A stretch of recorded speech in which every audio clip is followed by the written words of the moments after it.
이건 세계에서 유례가 없는 말도 안 되는 얘기입니다. 이 나라는 나라 전체가 전쟁의 잿더미에서 국제 원조를 받던 국가인데 후진국 중에서도 상황이 특히 나빴죠. 킬링필드에 해방된 후 캄보디아와 딱히 큰 차이도 없었어요. 게다가 캄보디아는 농사도 훨씬 잘 돼요. 그런데도 불구하고 70여 년 만에 유엔에서 공식적으로 선진국의 지위로 인정받는 나라가 돼버렸죠. 지금 이 이야기의 주인공은 바로 다름 아닌 한국이라는 나라입니다. 미국의 최고 명문대학교 교수가 인정한 전 세계에서 유일하게 한국만 성공시킨 놀라운 일 탑4에 대해서 지금부터 자세하게 이야기를 들어보겠습니다. 이야기를 시작하기 전에 구독과 좋아요는 이미 눌러주셨죠? 감사합니다. 그럼 이야기를 시작합니다. 안녕하십니까. 저는 미국에 있는 예일대학교 정치경제학과에서 연구와 강의를 하고 있는 알렉스 그린입니다. 오늘은 제가 오랫동안 관심을 가지고 연구해온 주제인 한국의 산업화와 민주화 동시성공 사례에 관해 말씀드리고자 합니다. 전 세계 여러 국가들의 발전 과정을 살펴보면서 유독 한국에서만 나타난 독특하고도 놀라운 결과가 무엇인지 늘 궁금했기 때문입니다. 우선 미국, 중국, 일본 등 다양한 국가들이 경제 발전과 정치 발전에 각자 다른 방식으로 성공해왔습니다. 그러나 경제가 급속도로 성장한 나라는 대체로 민주주의가 늦어지고 반대로 민주주의가 일찍 정착된 국가는 경제 성장의 속도가 더딘 사례가 많았습니다. 그런데 한국은 놀랍게도 산업화와 민주화 모두를 압축적으로 달성했지요. 이런 상황을 목격한 저는 도대체 한국은 어떻게 이걸 가능하게 했을까라는 의문을 품고 본격적인 조사와 분석을 시작하게 되었습니다. 처음에는 정말 한국이 예외적인 걸까 하는 회의적인 시선이 있었던 것도 사실입니다. 혹시 연구가 덜 되어 알려지지 않은 다른 국가 사례가 있을 수 있고 한국의 성공이 단지 국제 정세의 우연한 도움을 받은 결과는 아닐까 하는 생각도 해봤습니다. 그러나 동료 연구자들과 함께 역사적 자료와 각국 지표, 통계 등을 폭넓게 비교하면서 한국의 발전 경로가 결코 운만으로 설명되기 어려운 특별함을 지닌다는 점을 깨닫게 되었습니다. 특히 흥미로웠던 부분은 단순히 경제력만이 아닌 정치사회 전반에서 상당한 균형과 안정성을 이뤘다는 점입니다. 물론 한국도 내부적으로 여러 갈등과 해결해야 할 과제가 전혀 없는 것은 아닙니다. 제가 연구하는 분야인 정치경제학 시각에서 봐도 여전히 많은 도전이 남아있다고 평가할 수 있습니다. 하지만 이처럼 짧은 기간에 산업화와 민주화를 동시에 성공시킨 사례가 극히 드물다는 사실만큼은 분명합니다. 오늘은 바로 이 한국만 가능했던 놀라운 일들을 4가지로 정리해 말씀드릴 예정입니다. 이른바 자영농 세대의 교육 열망이 어떻게 산업화 인력을 공급했는지, 압축적 경제 성장 속에서 민주화의 싹이 함께 자라날 수 있었던 요인, 한국 특유의 평소엔 경쟁적이지만 위기에 직면하면 강력하게 뭉치는 집단 심리, 그리고 중국과 일본 같은 거대 문명권 옆에서도 자주적 정체성을 잃지 않았던 지정학적 배경을 차례대로 살펴보려 합니다. 제가 이 4가지 주제에 집중한 이유는 한국에서 관찰되는 여러 성공 요인을 압축해 보여주기 때문입니다. 세계 여러 나라와 비교할 때 한국이 왜 이처럼 독보적인 발전 패턴을 보여줄 수 있었는지 이해하는 데 큰 힌트가 되기도 하죠. 오늘 다룰 내용들은 비단 한국인에게만 의미가 있는 것이 아니라 다른 나라의 발전 경로와 정책 제안에도 중요한 시사점을 준다고 믿습니다. 저 역시 연구자로서 아직 다 밝혀지지 않은 부분들이 많다고 생각하고 있어 이곳에서 여러분과 함께 고민하고 새로운 관점을 나누는 계기가 되면 좋겠습니다. 여러분께서 한국의 사례를 더욱 깊이 이해하시려면 먼저 세계 각국이 어떤 과정을 거쳐 산업화와 민주화를 이루었는지 살펴볼 필요가 있습니다. 흔히 많은 국가들은 경제 성장과 정치적 자유 중 한쪽을 우선시키는 경향을 보여왔습니다. 그 결과 민주주의가 자리 잡기 전에 경제부터 급속도로 성장하거나 혹은 정치적 제도를 먼저 다진 뒤에 점진적으로 산업화를 추진하는 사례가 역사적으로 많았습니다. 대표적으로 미국을 살펴볼 수 있습니다. 미국은 건국 초기부터 비교적 민주주의 전통이 자리 잡았지만 19세기 내내 지역 간 경제 구조 차이로 인해 잦은 내부 갈등을 겪었고 산업화도 점진적으로 진행되었습니다. 남북전쟁과 대공황, 세계대전 등을 겪으면서 강력한 경제 대국으로 성장했으나 이 과정에서 민주주의 체제를 유지보완하는 데 상당한 시간이 들었습니다. 겉보기에는 경제 발전과 민주주의가 나란히 가는 듯 보이지만 실제로는 오랜 역사적 누적을 통해 가능해진 결과라고 할 수 있습니다. 중국을 보면 전혀 다른 양상이 나타납니다. 중국은 1970년대 말부터 개혁개방 정책을 펼치면서 매우 빠른 속도로 산업화를 이루었습니다. 대규모 인구를 활용한 제조업 경쟁력과 국가 주도 정책이 맞물려 세계 공장 역할을 하게 되었고, 이 덕분에 경제 지표가 급상승했습니다. 그러나 한편으로는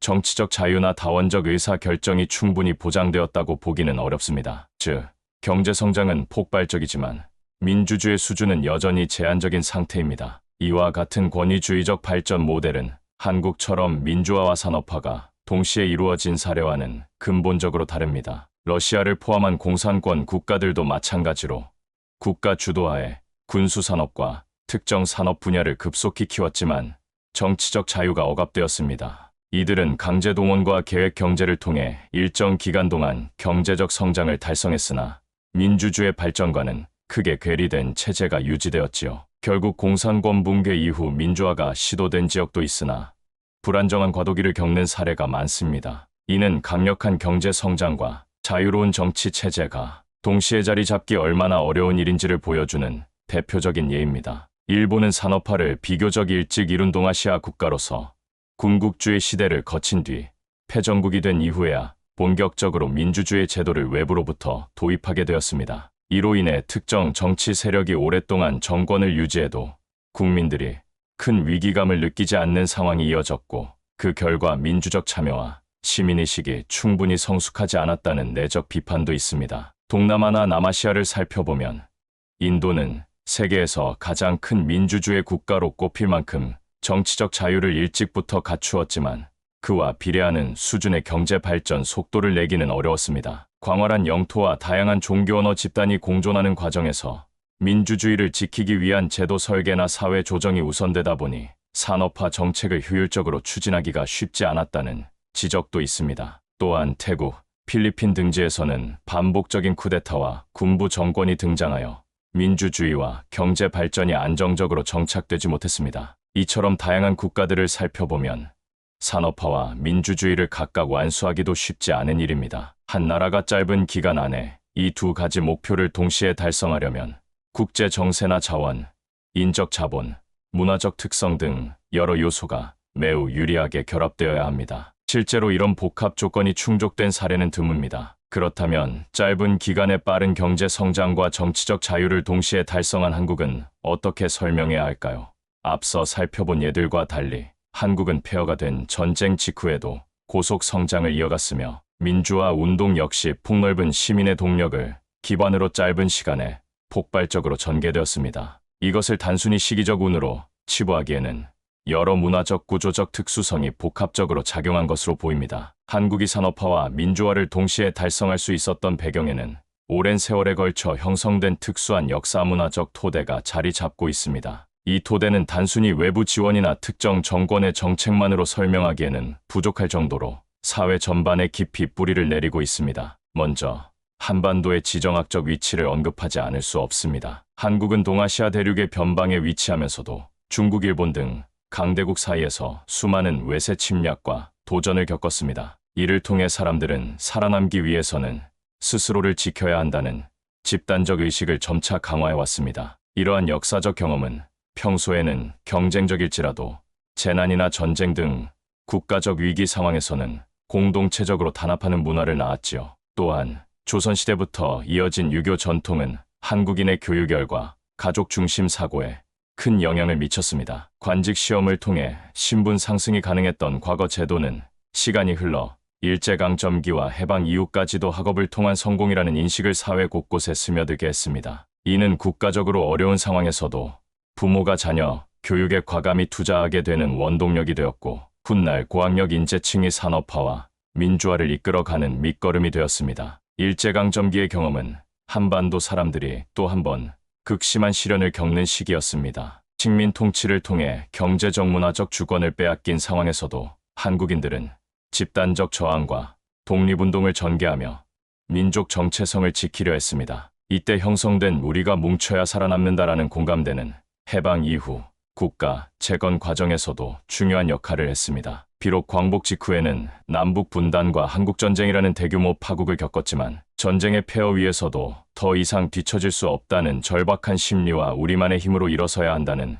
의지가 결합되어 급속한 재건과 경제 성장을 추진하는 원동력이 되었습니다. 특히 해방 직후 실시된 농지개혁은 한국 사회의 경제사회 구조를 근본적으로 바꿔놓은 결정적 사건이었습니다. 소작농 비율이 높았던 시절, 대다수 농민들은 지주에게 수탈당하며 생계유지가 어려웠습니다. 하지만 농지개혁을 통해 토지를 직접 소유하게 되면서 이제 농민들은 정당한 소득을 확보하고 그 일부를 자녀 교육에 쏟아부을 수 있었습니다. 이러한 투자로 자란 세대가 훗날 산업화 인력으로 활약하고 시민의식도 더욱 높은 수준으로 끌어올린 것입니다. 아울러 한국의 사회문화적 유연성도 주목할 만합니다. 과거에는 유교적 질서가 엄격했지만 전쟁과 급변하는 국제환경 속에서 서구식 제도와 사상도 적극적으로 받아들였고 이를 재해석해 한국적 방식으로 흡수했습니다. 가령 권위주의 정부 시절에는 강력한 국책 사업을 추진하면서도 동시에 시민사회 내에서는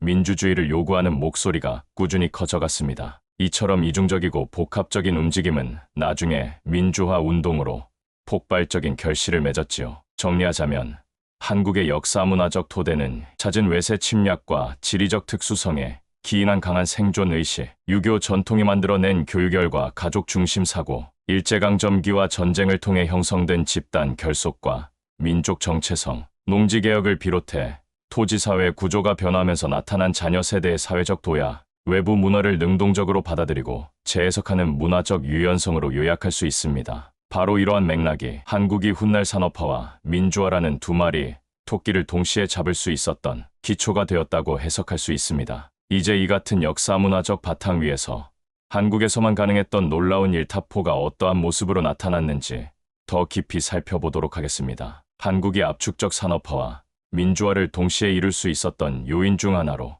자영농 세대의 탄생을 빼놓을 수 없습니다. 자영농 세대란 해방 이후 농지개혁을 통해 소작농에서 자영농으로 전환한 대다수의 농민층을 일컫는 말입니다. 이들은 이전 시대와 달리 직접 소유한 토지에서 농사를 지으며 자신이 벌어들인 소득을 온전히 사용할 수 있게 되었습니다. 무엇보다 가장 큰 변화는 자녀 교육에 대한 적극적인 투자로 이어졌다는 점입니다. 과거 소작농 시절에는 지주에게 소출을 거의 빼앗기다시피 했기 때문에 교육비 마련이 사실상 불가능했습니다. 하지만 농지개혁을 통해 기본적인 생계가 보장되자 농민들은 더 나은 미래를 위해 자녀들에게 공부할 기회를 물심양면으로 제공했습니다. 이는 한반도 역사상 처음으로 대규모 농민 자제들이 학교 교육을 받을 수 있는 토대를 마련한 것이었습니다. 흥미로운 것은 이렇게 교육받은 자녀 세대가 성장하면서 한국의 산업화를 견인하게 되었다는 사실입니다. 이들 중 상당수는 도시로 진출해 공장 노동자나 기술자로 일하며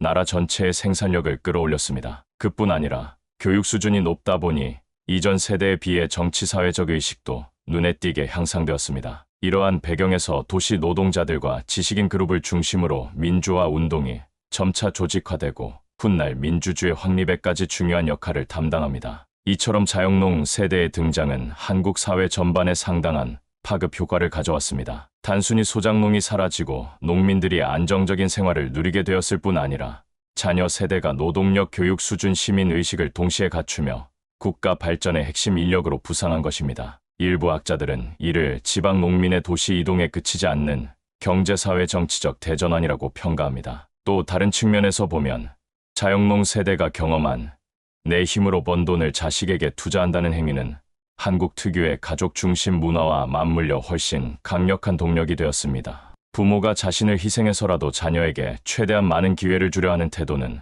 오랜 전통이었는데 이제 경제적 여건이 뒷받침되기 시작하자 그 에너지가 폭발적으로 발현된 것이지요. 그 결과 전국 각지에서 수많은 학생들이 수도권 및 산업 현장으로 진출해 도시 노동시장을 활성화하고 산업화에 기여했습니다. 정리하자면 자영농 세대가 탄생함으로써 한국 농촌은 더 이상 수탈의 공간이 아니라 자녀 교육과 미래 투자의 기반으로 거듭났고 이를 통해 산업화와 민주화라는 두 가지 과제를 동시에 끌고 갈 수 있는 튼튼한 인적 기반이 확보되었습니다. 경제성장에 필요한 노동력과 기술자, 민주화 운동에 필요한 시민의식과 조직화 능력이 이 세대를 통해 대량으로 배출되었기 때문입니다. 이러한 과정은 다른 국가들과 비교했을 때 빠른 속도로 이뤄졌다는 점에서도 놀라움을 자아냅니다. 농지개혁이 성공적으로 실시된 사례는 드물고 성공했다 하더라도 그 효과가 사회 전체로 파급되는 데에는 오랜 세월이 걸리기 마련입니다. 그러나 한국은 비교적 짧은 기간에 자영농 도시 노동자 중산층 형성으로 이어지는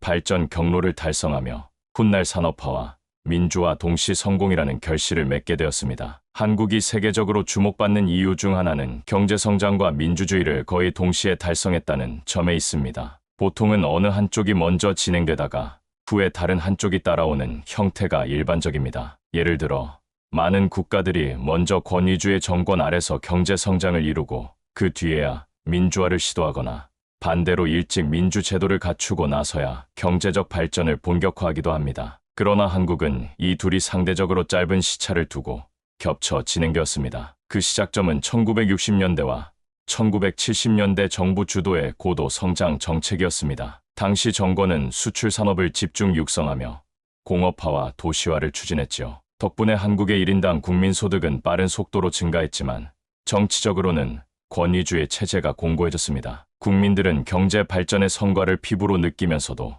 동시에 정치적 자유의 제약을 실감하게 되었습니다. 흥미로운 점은 산업화 과정에서 새롭게 형성된 노동자, 중산층 집단이 민주화 운동의 토대를 마련했다는 사실입니다. 소득이 늘어남에 따라 교육 기회가 확대되었고 도시에 몰려든 이들이 노동조합이나 학생운동을 통해 의견을 표출하기 시작했습니다. 이에 더해 국제사회 역시 민주주의 확산 추세를 보이던 시기였고 한국에 유입된 외신 보도나 해외 유학파 등을 통해 민주주의에 대한 담론이 점차 국내에 퍼져나갔습니다. 이처럼 경제성장으로 인한 사회적 역동성이 고조되면서 시민들은 더는 권위주의 정권의 통제를 일방적으로 받아들이지 않았습니다. 노동계는 노동환경 개선을, 학생 지식인 그룹은 언론 사상의 자유를 요구했으며 시민층 전반에선 선거의 공정성을 비롯해 민주적 제도를 갖춰야 한다는 요구가 폭넓게 제기되었습니다. 권위주의 정부가 이를 억압하려 할수록 국내외적인 비판과 저항은 더욱 거세졌습니다. 1980년대에 접어들면서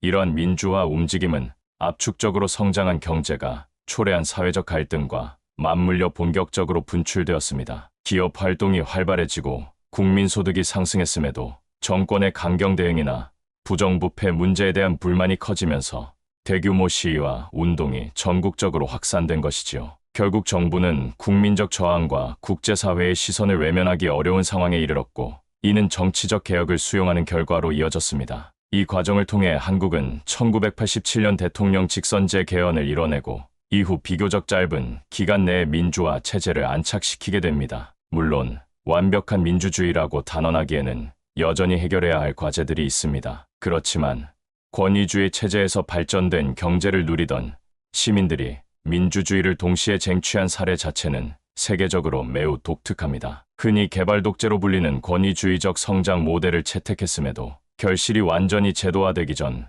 비교적 빠른 시점에 민주주의 요구가 수용된 셈입니다. 요약하자면 고속 성장과 정치적 자유가 서로 다른 방향으로 작용하면서도 한편으로는 서로를 촉진한 측면이 있었습니다. 경제 성장으로 인해 신흥 중산층 노동계층이 부상함으로써 민주화 동력이 강화되었고 민주화 운동의 열기는 다시 시민들의 적극적 참여와 학습을 촉진해 사회 전반에 활력을 불어넣었습니다. 이렇게 산업화와 민주화가 서로 밀고 끌어주며 압축적으로 달성된 결과 한국은 짧은 역사에도 불구하고 꽤 안정된 민주 정치 체제와 상대적으로 높은 경제 수준을 동시에 갖춘 국가로 자리매김할 수 있었습니다. 한국에 대해 오랫동안 연구해 온 해외 학자들이 공통으로 언급하는 특징 중 하나가 한국인은 평소에 극도로 경쟁적인데 위기 상황만 닥치면 기적처럼 하나로 뭉친다라는 점입니다. 겉보기에는 서로 이기려 애쓰는 개인주의자들이 모인 사회처럼 보이지만 외부에서 큰 재난이나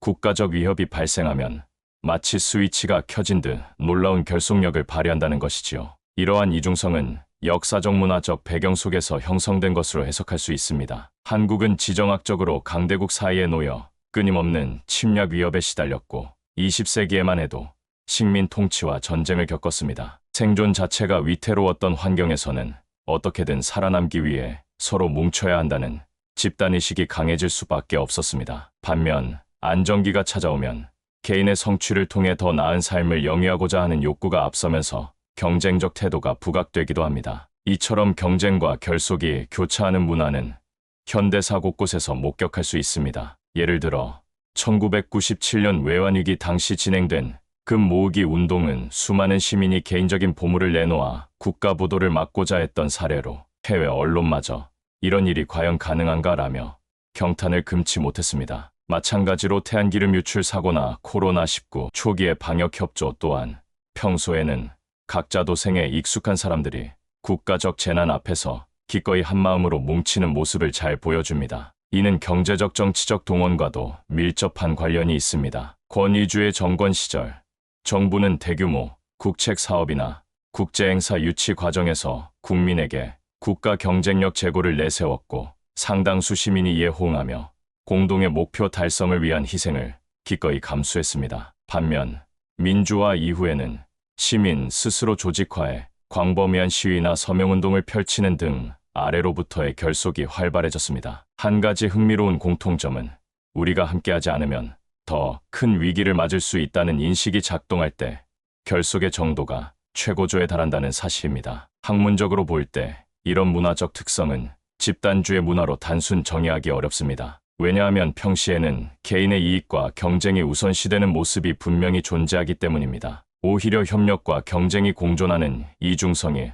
한국 사회의 역동성을 만들어내는 동력이라 할 수 있습니다. 개개인이 경쟁에서 승리해 개인적 성취를 이루려는 에너지가 국면에 따라 집단적 목표로 흡수될 때 국가적 위기 극복이나 획기적 발전을 만들어내는 힘으로 전환되는 것이지요. 정리하자면 한국인은 평소에는 경쟁적이고 때로 이기적인 모습까지 보이지만 위기 상황이 되면 열쇠를 돌린 듯 하나로 뭉친다는 이중 구조를 갖고 있습니다. 이는 한국이 단기간에 경제 성장과 민주주의 진전 같은 복합적인 과제를 해내는데 큰 역할을 했으며 다른 나라에서 쉽게 찾아볼 수 없는 독특한 사회적 역학이라 볼 수 있습니다. 한국이 동아시아에서 유독 독특한 발전 경로를 밟은 이유 중 하나로 지정학적 역사적 독립성을 빼놓을 수 없습니다. 한국은 대륙과 해양 세력이 교차하는 위치에 자리 잡아 역사상 수많은 외세의 간섭과 충돌을 겪었습니다. 그런데도 한반도는 완전히 흡수동화되지 않고 고유의 민족적 문화적 정체성을 유지해왔습니다. 이 점이 현대에 이르러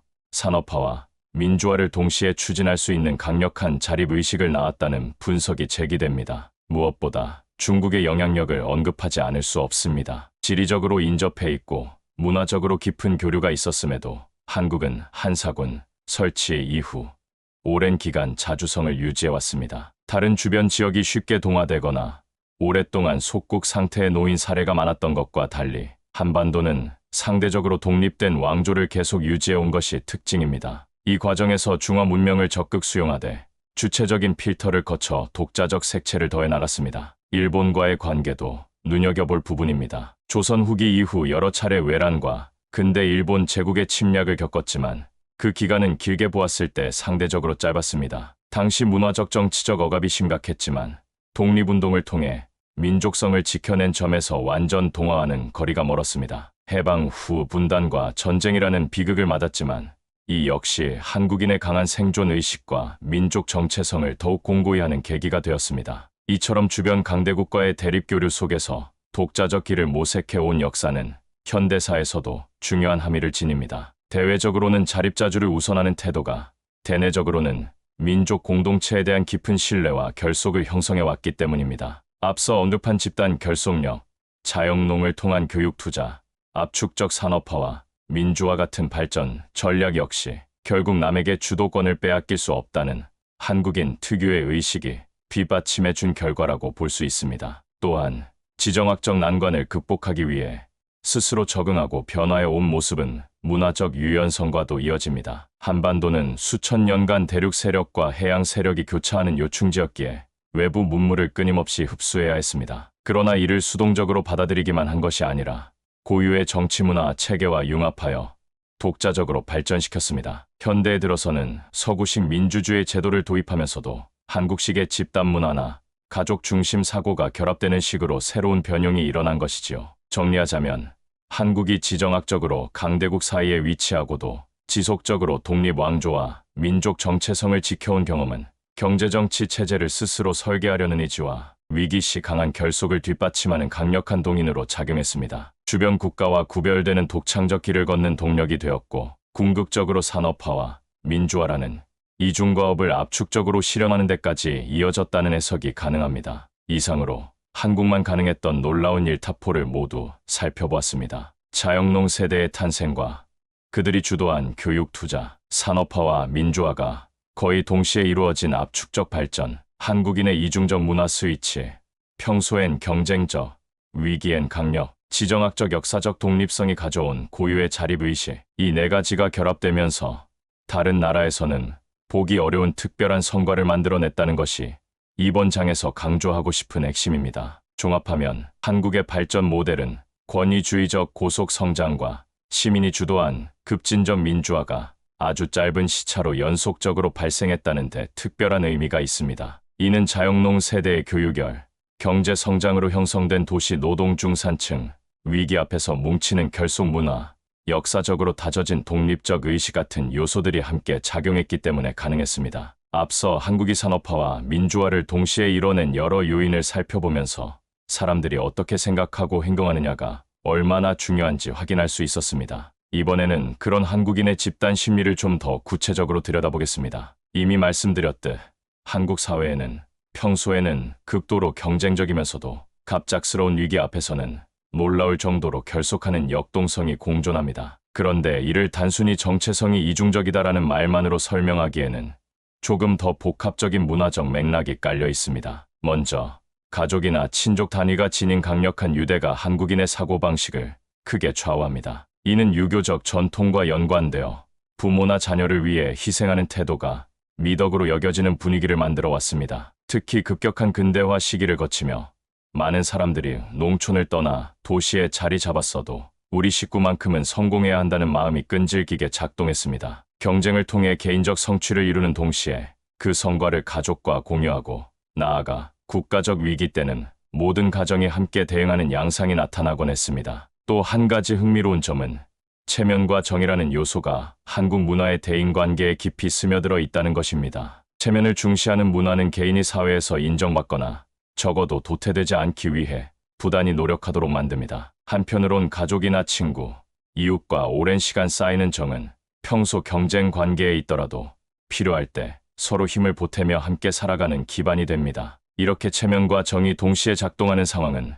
외부 관찰자에게 이 사회가 정말 개인주의적인가 아니면 집단주의적인가라는 혼란을 줄 수 있지만 사실 그 경계가 유연하게 공존하기 때문에 산업화 민주화 같은 대규모 변혁도 빠르게 가능해진 것이라는 분석이 있습니다. 빨리빨리 문화라고 불리는 한국 특유의 속도전 역시 이 집단 심리와 무관하지 않습니다. 일찍이 전쟁과 빈곤을 겪으면서 한국인들은 효율과 속도를 중시하는 태도를 갖추게 되었습니다. 이는 개인의 업무 처리나 기업 문화 등에 녹아들어 단기간에 경제 발전을 이끌어내는 데 큰 영향을 주었지요. 흥미로운 점은 사람들이 빠르게 움직이고 성과를 내야 할 때는 무척 치열하고 각계약진을 하다가도 국가적 프로젝트나 외부 위협이 생기면 속도감을 그대로 협력 체제로 전환한다는 것입니다. 이처럼 한국인의 집단 심리는 유교적 전통, 가족 중심 사고, 정과 체면, 문화 등이 어우러져 형성된 독특한 결과물입니다. 그래서 개인 간 경쟁이 심할 때는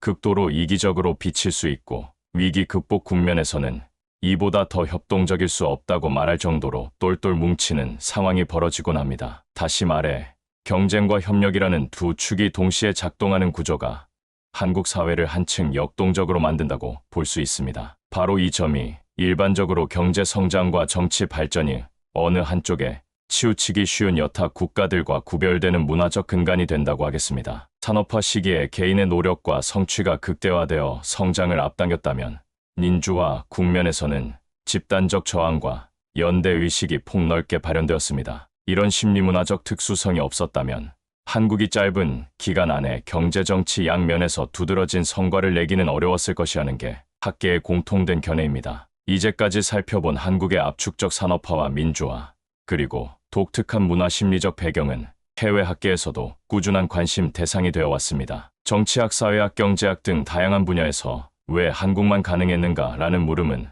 흥미로운 연구 과제로 여겨지고 있으며 최근에는 비교정치학이나 개발경제학 교과서에서도 한국 사례를 주요하게 다루곤 합니다. 외부 압력과 국내 요구가 결합되어 권위주의에서 벗어날 수 있었던 결정적 계기는 무엇인가 등이 계속해서 논의되고 있습니다. 이 같은 한국 사례는 한 나라의 발전을 더 다차원적으로 이해해야 한다는 교훈을 주며 후발 국가들에게도 다양한 정책 제도적 아이디어를 제공해 줄 수 있다고 평가받습니다. 지금까지 한국이 어떻게 산업화와 민주화를 동시에 달성하게 되었는지, 그리고 그 배경과 문화적 특수성, 해외 학계의 평가 등을 간략히 살펴보았습니다. 결론적으로 한국의 발전 사례는 단순한 성장 민주화 혹은 민주화 성장 같은 직선적 도식으로 설명하기 어려울 만큼 다층적인 역사, 문화, 정치, 경제 요인이 서로 맞물려 이뤄낸 결과라고 할 수 있습니다. 시간이 흐를수록 한국 사회가 더 성숙해지고 다양해지는 과정에서 어떤 새로운 과제들이 부상하고 있는지도 함께 살펴볼 필요가 있습니다. 가령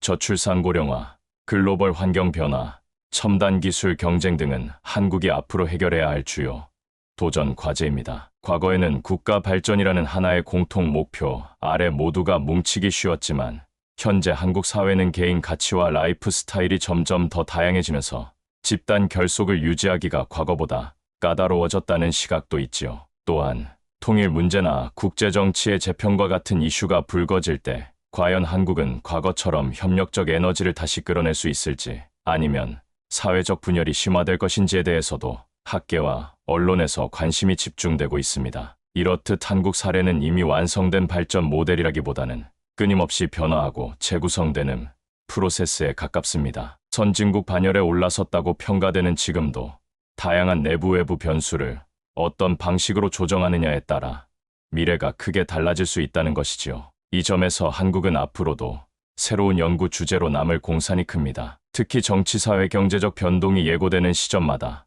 다른 나라들과는 또 다른 양상으로 한국만의 방식을 보여줄 수도 있기 때문입니다. 최종적으로 한국의 산업화 민주화 동시 성공은 세계 각국에 정말 불가능하다고 여겨진 목표도 여러 요인이 복합적으로 작용하면 단기간에 달성할 수 있다는 희망 섞인 메시지를 전해줍니다. 동시에 과거에 거둔 성취만 믿고 안주하기엔 새롭게 대두되는 문제들이 만만치 않다는 점도 시사합니다. 한국이 걸어온 길과 앞으로 마주하게 될 도전을 함께 고민해 보신다면 좋겠습니다. 오늘 준비한 내용은 여기까지입니다. 한국을 연구하는 한 사람으로서 이 독특한 국가 사례가 다른 사회와 학계, 그리고 정책 담당자들에게 조금이라도 의미 있는 통찰을 제공할 수 있기를 바랍니다. 감사합니다. 오늘도 끝까지 시청해 주셔서 정말 감사합니다. 오늘은 예일대학교의 알렉스 그린 교수님이 들려주신 한국의 산업화 민주화 동시 발전 스토리를 살펴보았는데요. 압축 성장과 시민주도로 이룬 민주주의, 그리고 한국 특유의 문화와 역사적 배경까지 여러모로 흥미로운 이야기들이 많았습니다. 오늘 영상이 조금이라도 유익하셨다면